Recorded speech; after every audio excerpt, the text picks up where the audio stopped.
Reality is fragile. Layers of code, history, and perception stitched together. But what happens when the seams split? When forgotten signals resurface and the familiar becomes something else entirely. Welcome to Glitched Reality, where every story is a distortion, a crack in the system, a glimpse into what was never meant to be seen. Because sometimes, the glitch is the truth.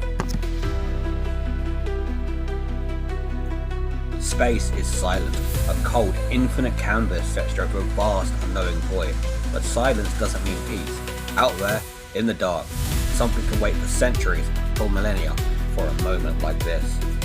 Dr. Elias Carter has spent his life searching for patterns in the stars, mapping galaxies, decoding gravitational waves, tracing the threads of the universe, a man obsessed. To him, the cosmos was a giant puzzle, one he thought he understood. That was until that one day when the flicker happened. This is the Cosmic Eye.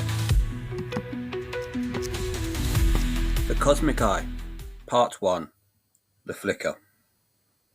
Space is silent, a cold, endless cavern stretched across an incomprehensible universal void. But silence doesn't always mean emptiness. Sometimes it means something is waiting. Dr. Elias Carter had spent his life mapping galaxies, tracing ancient star paths for the meaning of this vast nothingness. To him, the cosmos was a puzzle, one he thought he understood, until the flicker. It was subtle at first, a distortion in the data, a heartbeat that didn't belong. Carter dismissed this as a glitch, a malfunction, but it returned, again and again and again. Perfectly rhythmic, intentional. He magnified the signal, plotted its points, the anomaly pulsed from the galactic's core. Deep within the heart of the Milky Way, every beat matched a shift in gravitational waves, subtle but undeniable. For weeks, Carter barely slept. He traced the flicker, peeling back layers of cosmic dust, gas clouds, black holes, and there it was, a shape. Not a star system, not a formation of galaxies, but an eye. The black hole at the center of the Milky Way wasn't a void, it was a pupil. Carter's hands trembled over his keyboard as the realization dawned. The flicker wasn't random, it was a blink. And it was waking up. Part 2, The Observer.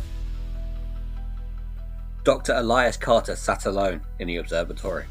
The glow of screens faintly reflecting in his eyes. The data from the core had grown erratic. Gravitational waves pulsing were unsettling regularity. It was no longer an anomaly. It was a pattern. Carter leaned in, focusing on the latest scan. The eye shape formed with a clearer now. Its edges were cosmic dust, like the delicate threads of an iris. He zoomed in further, closer than any telescope had dared before. The black hole dilated. Carter's breath caught in his throat. It was a visual formation. It was reacting. Run a cross-spectrum analysis, he says. There was no one else in the room. The computer responded in its cold voice, announcing, unknown frequency detected. Origin, galaxy's core. Carter paced. The signal wasn't just noise, it was communication, a message, but it was ancient, too vast for aliens even to decipher. Suddenly, the observatory screen blacked out. Every monitor, every light, then a single image returned. The eye was no longer dormant. Somewhere beyond time and space, something vast had just noticed him. Part 3, The Breach. Carter's heart hammered in his chest. The observatory felt colder now. It was as if something beyond the walls pressed inward. He stared at the monitor, eyes wide and unblinking, filled the screen. He reached for his radio. This is Dr. Carter. I... Too late. The message fractured into noise. The hum deepened, not from speakers, but from the ground beneath him. The observatory vibrated, a tremor, faint but rising. Carter stumbled to the window, pushing the blinds aside. The sky was wrong. Stars flickered. Constellations bent out of shape. And it was as though the heavens themselves were warping. A dark fissure tore through the night, jagged and pulsing, with light far too bright for the human eye. The breach. He turned back to the screen. The eye wasn't just watching, it was here. Its presence pressured against reality, thin as glass, ready to shatter. Elias. His breath froze. It knew his name. He stumbled back, knocking over the chair, his mind filled with visions. Endless voids, titanic limbs, rivering through space itself. Galaxies as mere flecks of dust. Carter gasped, clutching his head. The eye was more than an observer. It was hungry, and the earth was in its sight. Part 4. The Descent. Elias Carter ran. The observatory's sterile hallway stretched endlessly before him, lights flittering in erratic bursts. The ground trembled beneath his feet. Deep guttural rumbles that felt less like tectonic shifts and more like something breathing.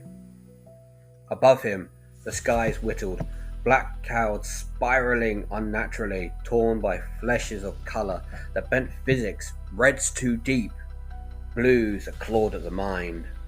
Through gaps in the storm, the breaches glared down, wide and idleness. In the chaos, Carter's thoughts fractured. He wasn't just seeing an eye anymore, he felt it. Its gaze turned into his mind, scraping away layers of reason, memories, even his identity. His past unraveled before him, in disjointed fragments. Childhood summers, his mama's voice, the first time he saw the stars, every memory dissolving into static. He burst into the control room, emergency shelter slamming the door behind him. Heavy steel locks groaned into place, but he knew deep down they meant nothing. One of the monitors, the breach widened. From its impossible depths, tendrils of darkness spiraled outward, each one thicker than the solar system. Shaking across the galaxy, entire star clusters dimmed as they were swallowed. "Why me?" he whispered, voice cracking. "Because you were noticed."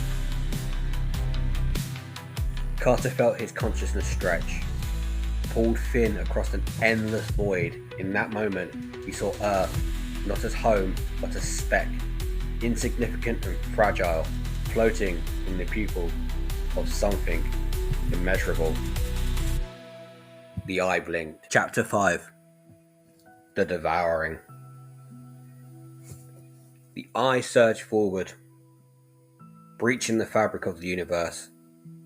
Galaxies spiraled into its maw. Vast civilizations erased in silence. Carter drifted, disembodied, watching as the cosmos collapsed inward, sucked into a void. Planets crumbled, stars flickered out like dying embers. Time unraveled. Folding back onto itself, there was no sound, only the vast quantity of terrible quiet at the end of everything. Carter felt the edges of his mind peeling away. He wasn't just an observer now, he was part of the devouring. Thoughts dissolved into the void as the eye consumed everything, and then nothing. The universe was gone. Epilogue. The silence beyond. In the hollow darkness where existence once thrived, the eye floated, idolous and patient. It lingered in the void, the last fragment of motion in a cosmos now consumed. Fragments of what once was, echoes of galaxy, the faintest remnants of light, swirled like dust motes around it, drawn into an endless depth. Then, as if satisfied, it closed. The void remained empty, still. But somewhere, in the vast darkness, another flicker stirred. The cycle was not over. It had only just begun. In a universe where reality fractures and the void watches back, remember, some doors once opened never truly close. Until next time, stay curious and beware what's staring back. Thank you very much for listening to my first episode. It's been a wonderful experience. I'll be posting a new story every Friday.